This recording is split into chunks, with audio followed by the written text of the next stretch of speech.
오늘 이 자리에 나오신 여러분 모두를 주님의 이름으로 환영하고 축복합니다. 우리 서로 이렇게 인사했으면 좋겠는데요.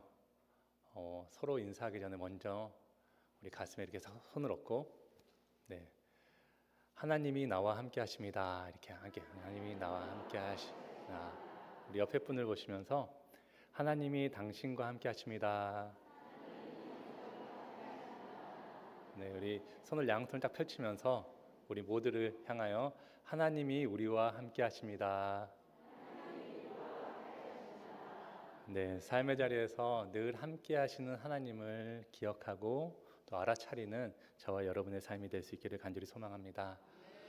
지난주에 제가 아침에 일어나고 또한 밤에 잠들기 전 기도하는 일상의 기도를 말씀을 드렸는데요.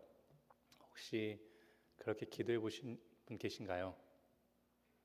좀 어려운 것 같아서 오늘 제가 화면을 준비했습니다. 아침 기도는 어떻게 해야 되는지 우리 같이 한번 해보겠습니다. 하나님, 새날을 허락해 주셔서 감사합니다. 오늘도 제 삶을 지켜 주옵소서.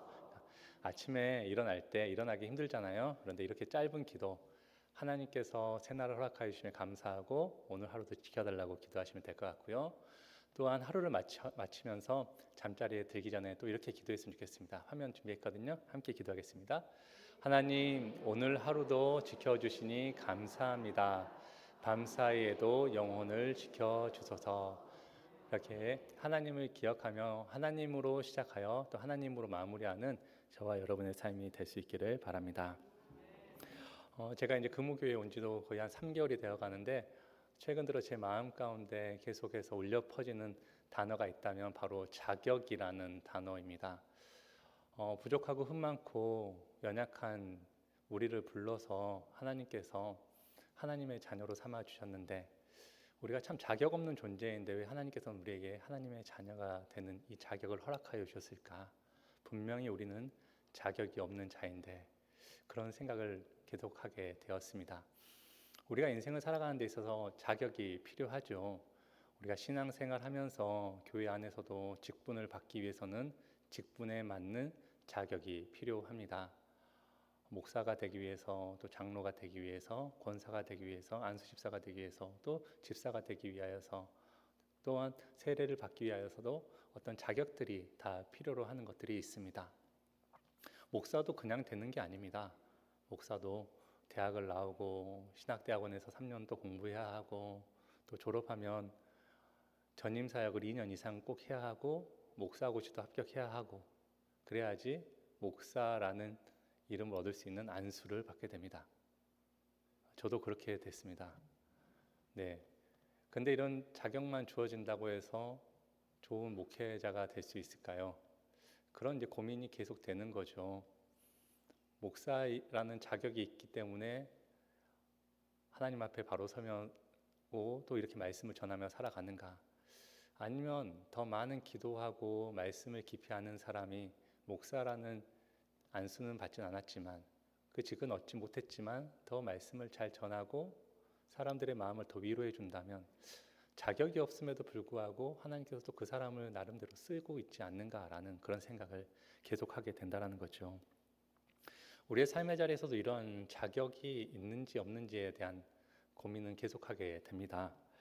삶의 자리에서 보면 자격증이 있는 꼭 필요한 자리들이 있죠. 그런데 자격증만 있고 그 업무를 잘 못하는 사람이 있는 반면에 자격은 없는데 오랫동안 경험을 바탕으로 그 일을 잘 해내는 사람들이 있습니다. 그러게 우리 삶에 자격이 필요한데 또 이게 자격이 꼭 필요하지 않을 수도 있다라는 생각을 하게 되는 거죠. 제 군 생활에 대해서 잠깐 이야기를 해드리고자 합니다. 저는 이제 체격 조건이 딱 봐도 너무 좋잖아요. 그래서 이제 군대에 가서 훈련소에서 훈련을 받고 삼사관학교에 이제 자대 배치를 받게 되었습니다. 조교로 이제 발탁돼 가지고 조교로 이제 생도들을 가르치는 이제 그런 일을 했었습니다. 이제 한 3개월 정도 지났을 때 그 삼사관학교 교회 군종병이 한 달 뒤에 전역한다라는 소식을 듣게 되었습니다. 그런데 이제 조교가 하는 일이 따로 있고 그렇게 군종이 하는 일이 부대가 아예 달랐습니다. 그런데 제가 조교였는데 군종으로 갑자기 선발되어서 교회에 가서 근무하라라고 이제 부대에서 지침이 내려왔습니다. 그래서 이제 교회에 가서 열심히 일을 하고 있는데 행정적으로는 이제 제가 조교였기 때문에 이제 군종병으로 주특기를 바꿔야 했습니다. 조교는 그 일반적으로 주특기가 없습니다. 일반 소총수, 남자가 군대 갔다 오신 분들은 알겠지만 일방방입니다. 근데 이제 군종 주특기는 44mm1인데요. 이제 이걸로 바꿔야 되고 이제 저 부대도 바꿔야 되는 그런 행정적인 절차가 남아 있었는데 미리 이제 교회에 공백이 생길 수 있기 때문에 와서 일을 하라고 했습니다. 그래서 교회에서 일을 하고 있었는데 한 달쯤 지났을 때 갑자기 군종 주특기를 받은 한 병사가 전입 오게 되었습니다. 그러니까 우리나라 국방부가 일을 참 잘합니다. 그러니까 삼사관학교 교회에 군종병이 전역했으니까 육군훈련소에서 주특기 병사를 한 명 찍어서 보내라 이렇게 해가지고 오게 된 겁니다. 이미 저는 가서 일을 하고 있었고 그런데 주특기나 행정적으로는 저는 전혀 준비가 되어 있지는 않은 상황이었죠. 그런데 이제 다행히도 저희 교회 목사님이 중령이었습니다. 그러니까 목사님이 중령이면 계급이 상당히 높은 겁니다. 그래서 부대에 잘 이야기를 해서 교회에서 군종병을 2명을 쓰겠다라고 했습니다. 그러니까 제가 먼저 가서 모든 일을 다 알고 있었기 때문에 제가 교회 일을 다 하는데 행정적으로는 한 달 늦게 온 그 군종 주특기를 받은 그 친구가 모든 것을 다 책임지고 있었던 거죠. 참 상황이 아이러니했습니다. 진짜 행정상 자격이 있는 군종병은 그 친구인데 실제적으로 모든 일을 하고 있는 저는 아무런 자격이 없는 사람이었던 거죠. 그런데 하나님께서는 자격이 없는 저를 세워주셨고 그곳에서 귀한 사역을 감당할 수 있게 해주셨습니다. 우리의 신앙생활도 이와 같다고 생각되어집니다. 우리는 행정적으로 아니 율법적으로 영적으로 볼 때 하나님의 자녀가 될 자격이 전혀 없는 사람들입니다. 그런데 하나님은 진짜 자격 있는 자들 대신에 자격이 없는 우리들을 부르셔서 너는 내 자녀다. 너에게는 자격이 있다 말씀하십니다. 이것이 바로 은혜인 거죠. 그런데 성도 여러분, 우리가 이제 다시 자격을 좀 더 생각해 보면 자격이 증명되는 것은 자격증이 있느냐 없느냐로도 차이가 구분할 수가 있습니다. 이제 자격증이 있다 할지라도 그 자격을 증명하기 위해서는 어떤 실력과 자세 또 훈련되어진 그 자격을 해낼 수 있는 능력이 필요한 것입니다. 우리가 이제 자격증 하면 여러분 대부분의 사람들이 아마 운전면허가 생각날 겁니다. 국가가 인정한 확실한 자격증입니다. 그런데 우리가 밖에 나가서 운전을 해보면 운전면허증이 있다고 운전을 다 잘하십니까? 그렇게 차를 끌고 다니시는 분들은 놀라운데 면허만 따고 면허를 전혀 사용하지 않고 운전하지 않는 장롱 면허라는 게 있습니다. 훈련을 안 하고 두렵고 떨린다는 이유로 자격이 있음에도 불구하고 그 자격을 행하지 않는 것이죠. 하나님께서는 자격이 없는 우리들을 예수님의 보혈로 구원이라는 자격을 주셨습니다. 그런데 우리는 구원받은 자격이 있는 사람임에도 불구하고 마치 장롱면허처럼 우리가 행할 수 있는 능력을 우리가 할 수 있는 그 자격을 하지 않고 살아가고 있지 않는지요. 구원받았다라는 자격을 얻었는데 삶 속에서는 하나님 나라 백성처럼 살아가지 못하고 그런 것을 버거워하고 훈련받기 싫어하는 그런 모습이 우리의 모습이 아닌가 생각되어집니다. 오늘 말씀은 사도 바울이 예수님의 부활에 대한 이야기를 기록하고 있습니다. 사도 바울에게 있어서 가장 자신을 힘들게 했던 것은 바로 사도가 아니었다라는 거죠. 직접적인 예수님의 제자가 아니었다라는 사람들의 이야기가 들릴 때마다 별로 할 말이 없었던 겁니다. 그래서 고린도전서 15장 1절부터 쭉 읽어 나가다 보면 예수님의 부활에 대해 이야기하면서 예수님께서 부활하셔서 12제자에게 보이고 500여 사람들에게 보이고 또 다른 사람들에게 보이고 자신에게까지 보였다고 하면서 오늘 말씀을 하고 있는 겁니다. 부활의 이야기 가운데 자신의 사도권, 자신의 지금의 모습에 대해 약간 울컥하는 마음으로 기록된 내용처럼 보여집니다. 사람들은 끊임없이 바울을 향하여서 너는 예수님의 직접적인 제자가 아니잖아, 너는 사도가 아니야 라는 이런 말을 수도 없이 들었습니다. 그래서 사도 바울은 자신이 그런 예수님의 직접적인 제자가 아니었기 때문에 자격이 없다라는 것을 분명히 알고 있었습니다. 그러나 사람들은 자격이 없다 할지라도, 스스로는 또 자격이 없다 할지라도 주님께서 부르셨기에 주님께서 부르신 사도, 주님께서 자격을 허락하여 줬다고 사도 바울은 이야기하고 있습니다. 그래서 자기 자신은 너무나도 연약한 존재임을 오늘 말씀하고 있는데요. 8절 말씀에 보면 맨 나중에 만삭되지 못하여 난 자 같은 내게도 보이셨느니라 라고 말씀하면서 자기 같은 연약한 사람에게도 예수님께서 나타나셨다라고 얘기합니다. 그런데 오늘 이 말씀에 나오는 만삭되지 못하여 난 자라는 이 뜻은 바로 헬라어로 에크로마라는 단어입니다. 이는 이제 우리말로 번역하면 칠삭동이, 팔삭동이, 심지어 유산되거나 조산된 자를 표현하는 아주 거친 단어입니다. 그런데 이 단어의 어원을 좀 타고 올라가 보면 우리가 아는 트라우마가 바로 이 단어의 어원입니다. 그러니까 상처, 아픔이 바로 이 단어를 상징하고 있는 것이죠. 그러니까 사도 바울이 만삭되지 않은 못하게 태어난 자라는 표현은 상처투성인 자기 자신이라는 것을 오늘 말씀하고 있는 겁니다. 주님 앞에서 여전히 부끄럽고 보잘것없는 나, 상처받은 그 트라우마가 가득한 나라는 것을 사도 바울은 이야기하고 있는 것이죠. 그래서 자기 자신이 이렇게 연약한 존재임을 알았기에 사도 바울은 9절에 자기 자신을 이렇게 표현합니다. 나는 하나님의 교회를 박해하였으므로 사도라 칭함받기를 감당하지 못할 자니라. 아멘. 나는 도저히 사도가라고 칭함받을 수 있는 그런 자격이 없는 사람입니다. 저는 자격이 없는 사람이 분명합니다. 상처투성인 사람입니다 라고 하며 자기 자신을 철저하게 낮추고 엎드리는 모습을 보여주고 있지요. 사도 바울만 이렇게 자기 자신을 낮추고 자격이 없다 했을까요? 믿음의 선조들도 많은 이런 고백을 했습니다. 어제 성경 공부반 분들과 함께 순천에 있는 기독교 역사 박물관에 다녀왔습니다. 부름받아 이 땅에 오신 수많은 선교사님들의 사역을 볼 수 있게 되었는데요. 그곳에서 깊은 감동과 은혜를 받게 되었습니다. 그런데 그 박물관 한편에는 우리 광양과 순천 여수 지역에 사역했던 목사님들에 대한 기록도 남겨져 있었습니다. 거기서 제 눈길을 좀 사로잡았던 목사님이 계셨는데요. 바로 서현식 목사님이십니다. 이분은 이제 애양원교회 그 손양호 목사님이 사역하실 때 손양호 목사님 밑에서 조사로 일했습니다. 곧 전도사로 사역을 했습니다.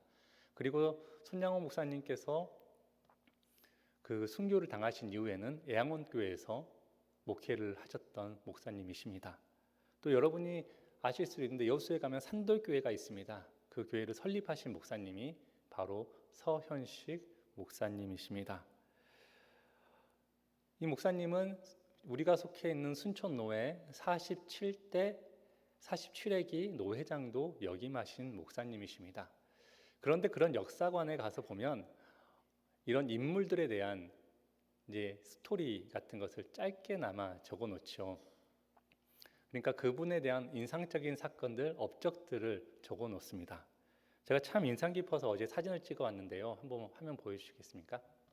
서현식 목사님, 네, 제가 직접 찍어서 그냥 이렇게 삐뚤었는데요. 제가 보면 서현식 목사 전남 광양 진상면 출신. 그래서 여러분도 많이 반갑죠. 광양 출신이라고 하니까요. 그래서 애양원교회 손양호 목사님 후임으로 심무하였고 제47회 순천 노회장으로 선출되었으나 노회장 자격이 없다고 숨어있는 그를 동료들이 찾아가니 사양하는 바람에 강권하여 데리고 왔다, 이렇게 기록되어 있었습니다. 그러니까 서현식 목사님 하면 사람들이 기억할 때 노회장이 됐음에도 불구하고 나는 자격이 없습니다 하고 본인이 숨어버렸습니다. 이랬던 분이었던 거죠.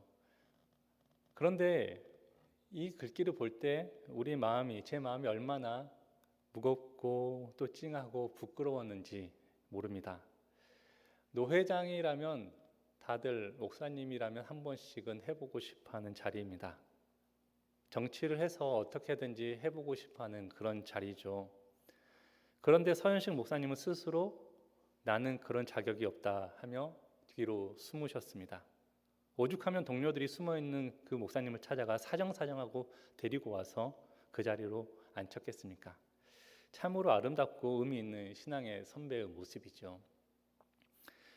그런데 우리의 모습을 한번 생각해 봅니다. 우리는 자격도 없으면서 조금만 힘이 생기면 자격이 있는 척, 아는 척하며 서로 한 자리 차지하고 높아지려고 합니다. 그러나 진짜 은혜를 깊이 체험한 사람은, 하나님 앞에 바로 선 사람은 오늘 바울처럼, 서현식 목사님처럼 나는 감당하지 못할 자입니다. 숨고 싶습니다. 나는 자격이 없는 사람입니다 라고 고백할 수밖에 없는 것이죠. 우리들은 분명히 자격이 없는 존재입니다. 그렇다면 우리는 자격이 없기에 그저 숨어버리고 아무것도 안 하면 될까요? 아닙니다. 하나님께서 우리를 자격 없지만 은혜로 부르신 것은 자격 없는 우리로 하여금 자격이 있다라고 하면서 하나님의 사람으로 다듬어 가기 위함입니다. 그래서 자격 없다라고 고백하는 성도가 진짜 자격이 없다라고 스스로 고백한다면 바로 반드시 하나님 앞에 바로 서기 위한 자세와 훈련이 필요하다는 거죠. 오늘 사도 바울은 그래서 10절 중반절에 자신이 얼마나 수고하였고 또 어떠한 자세로 살아갔는지에 대해서 이렇게 고백합니다. 내게 주신 그의 은혜가 헛되지 아니하여 내가 모든 사도보다 더 많이 수고하였으나. 아멘. 바울은 더 많이 수고하였다라고, 더 노력하였다라고 고백합니다. 은혜라는 것은 거저 받는 게 분명합니다. 하지만 은혜 받는 자의 삶은 결코 거저 먹는 삶이 아니라는 것입니다.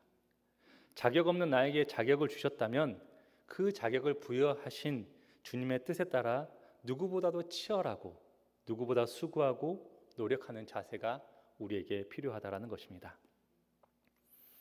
구약의 이스라엘 백성들을 생각해 보게 됩니다. 출애굽 당시의 상황이죠. 하나님께서는 애굽의 노예였던 이스라엘 백성들을 철저히 자격이 없는 자들이었습니다. 그들을 은혜로 불러주셔서 약속의 땅으로 이끌어 가십니다.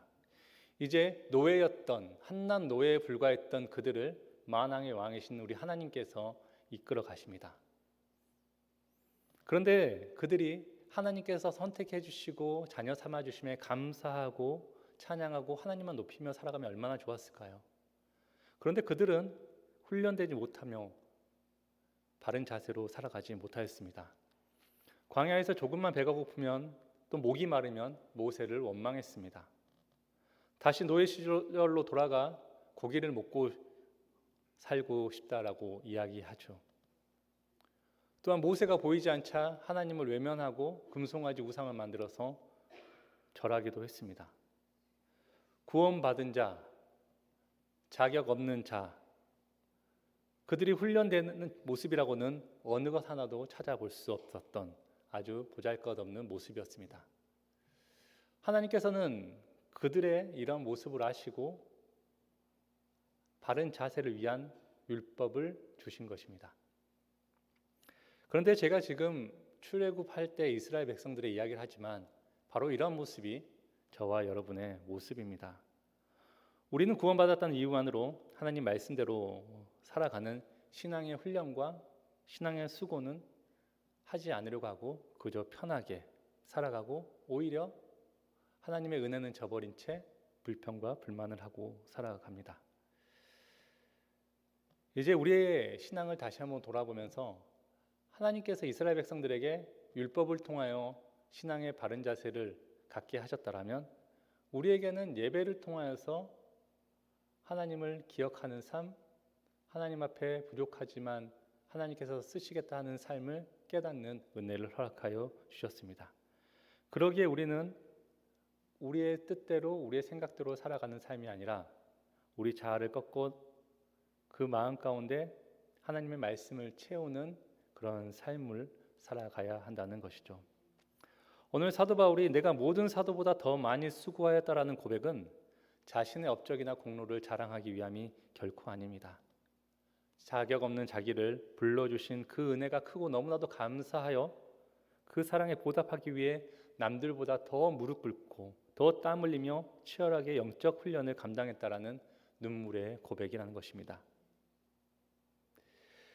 사도 바울은 이런 거룩한 부담감이 자신을 움직이게 했습니다. 그래서 피곤해도 기도의 자리를 지키고 화가 나도 말씀에 의지하여 참아내는 것, 그게 바로 우리들이 추구해야 될 모습입니다. 지금 40일 기도회를 하고 있습니다. 이제 절반이 조금 지났는데요. 아직도 많은 시간이 남아 있습니다.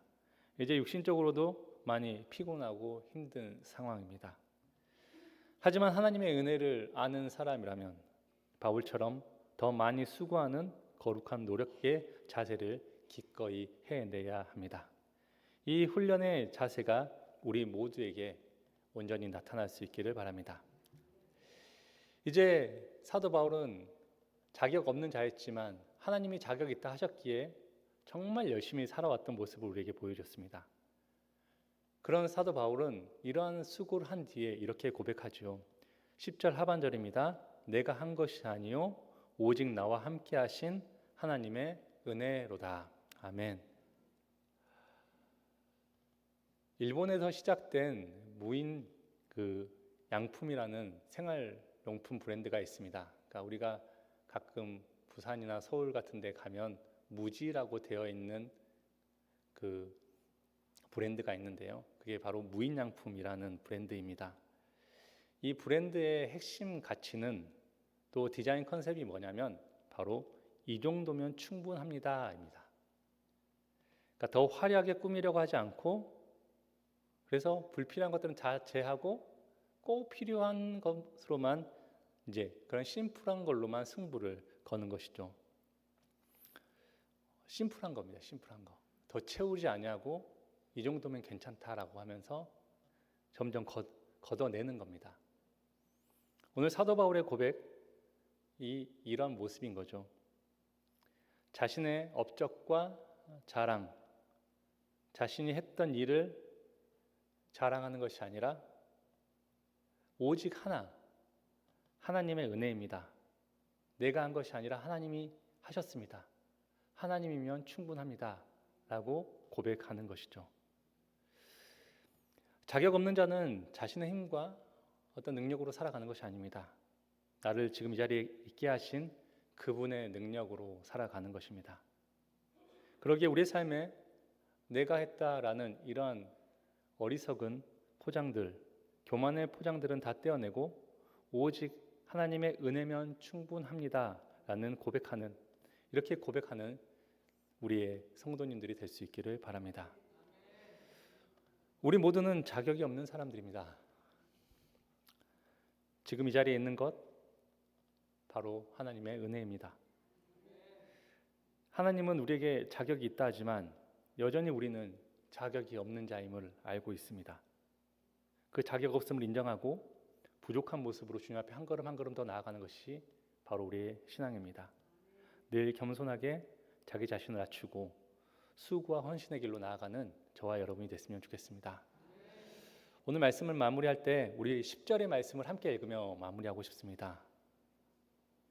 사도 바울이 고백한 것처럼 자격 없는 자를 불러서 하나님을 위해 일하게 하신 것 다 하나님의 은혜입니다라고 고백하는 이 사도 바울의 고백을 통하여 이 고백이 우리의 고백이 되기 원하는 마음으로 함께 읽도록 하겠습니다. 그러나 내가 나 된 것은 하나님의 은혜로 된 것이니 내게 주신 그의 은혜가 헛되지 아니하여 내가 모든 사도보다 더 많이 수고하였으나 내가 한 것이 아니요 오직 나와 함께 하신 하나님의 은혜로라. 아멘.